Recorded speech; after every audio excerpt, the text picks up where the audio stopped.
She threw my baby. That was the first thing I heard, the paramedic's voice cracking as he lifted my son off the burning asphalt. The heat shimmered like liquid fire around us, melting the edges of everything, even reality. And standing right behind him was Brenda Mallory, president of our HOA board, arms crossed, sunglasses, glinting like she'd just written a parking ticket, not hurled a newborn into 105-degree sun. "I was enforcing community rules," she said, clipped smug, untouchable. The badge on my belt caught the light, but she didn't notice, or maybe she didn't care. I turned to her slowly, that kind of slow turn people recognize right before the storm hits. "You just committed a crime, Brenda," I said. "And you did it on camera." She laughed. That dry, dismissive laugh people use when they still think they're in control. What she didn't know was that I'd already triggered my body cam the second I saw the ambulance lights. I'd seen monsters hide behind nicer faces. But this was new. My name's Daniel Reeves. 17 years in law enforcement. 10 of those spent handling child endangerment cases. I know the difference between a mistake and a crime, between a neighbor and a predator who hides behind words like rules and policy. I moved to Copper Sands Estates to give my wife a calm life after a hard pregnancy. Instead, I walked straight into a kingdom where power wasn't about service, it was about control.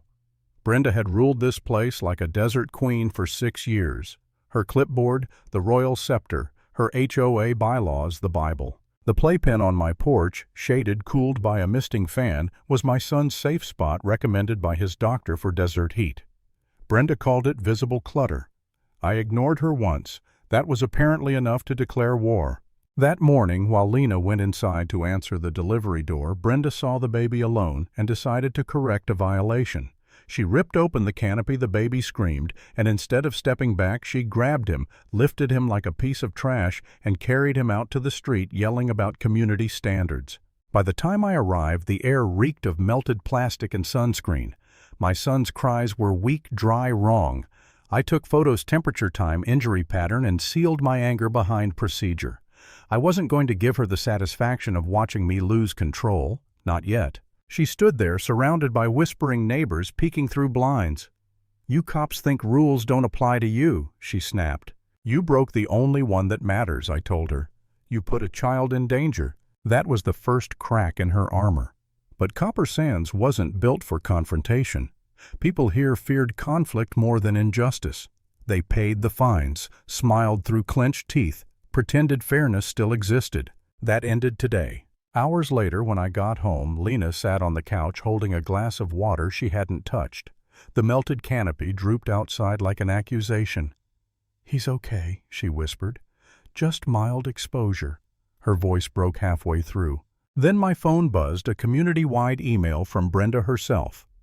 "Incident at 427 Palm Drive. Unsafe parental behavior observed. HOA taking disciplinary measures." She didn't even wait for the ambulance to leave before smearing us. I clenched my jaw so hard my teeth hurt. I wanted to storm down the street, badge blazing, but I'd seen too many good men lose cases because they reacted instead of recorded. So I wrote. Time, temperature, her statements, paramedic response, every line. Evidence, not emotion. That's the language people like Brenda fear. A knock at the door. My neighbor Mara clutching her phone. "Daniel, you need to see this." She showed me the HOA email thread. Dozens of comments, half defending Brenda, half condemning her. Then she whispered, "She's done this before. Last summer. The Donnies paid a fine just to stop her visits." That's when I realized it was never about my baby. It was about control, about fear disguised as order. That night Brenda called. "Chief Reeves," she purred, "I suggest you refrain from making any false statements. The HOA will be reviewing your conduct." I kept my voice level. "Everything you did was recorded, Brenda. I'd advise you not to contact my family again." Click. Line dead. And just like that, she turned intimidation into evidence. The next morning I found Eddie Torres, the HOA maintenance guy, standing in the heat, sweat dripping down his neck. "I figured you'd come," he said quietly. "I saw what she did. I filmed it." His hands shook as he pulled out his phone. "She checks our devices," he whispered. "Says HOA owns everything." I told him how to back up the footage safely off the grid. He hesitated. If this goes bad, I lose my job. If it doesn't, I said, someone else will lose their child. He met my eyes, hit send, and handed me proof. The moment that file hit my inbox, Brenda's empire began to rot from the inside. Later that day, another HOA blast arrived. Public safety notice, unauthorized law enforcement activity. Brenda was trying to flip the story, painting me as an abuser of power. Classic bully tactic, get loud before anyone gets honest. But as I dug into the HOA portal, I saw the truth: every fine, every penalty, every board vote signed only by her. No co-signers, no witnesses. She'd been running a fake government. I drove to the county records office. The clerk looked at her screen, frowning. Copper Sands HOA. Their certification expired last year. They're technically inactive. Meaning they had no legal standing. Every fine, every enforcement, every threat she'd made, all void. I left that office shaking, not from anger this time, but from clarity. Brenda hadn't just abused power, she'd built it on sand. That night the hospital called. My son's temperature had stabilized. Mild irritation, the nurse said. Could have been worse. I hung up and just sat there staring at nothing. For the first time, the weight hit me. What if I'd come home 5 minutes later? What if this job that taught me procedure had cost me my child? For a moment I wanted to quit, to move, to disappear, to pretend this neighborhood never happened. I looked at Lena asleep on the couch, the baby monitor glowing beside her, and whispered, maybe we should have just followed her damn rules. But then I saw the melted canopy by the window, the same one that saved my son from the full burn, and I knew quitting meant she won. So I didn't. The next morning Eddie showed up again, voice trembling.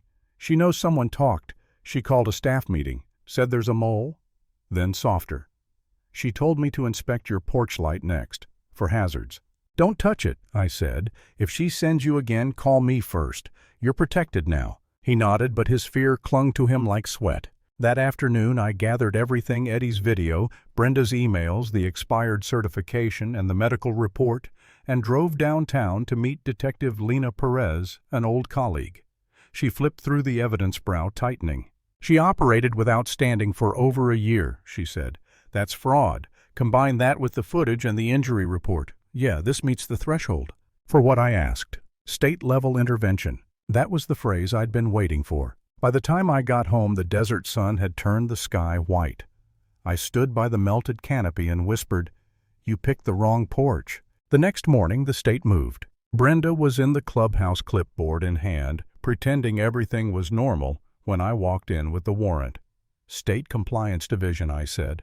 Effective immediately. This office is under review. She blinked, smirk faltering. You can't. It's not me, Brenda. It's the law. You've been running an illegal HOA for a year. Her chair screeched backward. She bolted toward her office. I followed. Monitors lit up dozens of live camera feeds. Driveways, porches, even kids playing. You don't understand, she shouted. Someone has to keep order. I pointed at the screen. That's not order. That's surveillance. Detective Perez stepped in behind me, badge visible. Brenda Mallory, you're under investigation for fraud, harassment, and unlawful surveillance. Brenda froze, then started to shake. They lie, she whispered. They all lie. Perez read her rights as I powered down the system. The screens went dark. Outside, the neighborhood gathered silently, watching as the woman who'd ruled them with fines and fear was led out in handcuffs. No applause, no shouting, just a silence heavy enough to break. I looked at the crowd and said, "It's over. You're safe now." That's where it ended for her. The law took over the state, seized every record, and Copper Sands finally exhaled.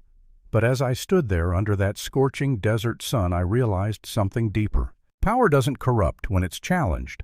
It corrupts when people stop challenging it. And that's the lesson Brenda never learned.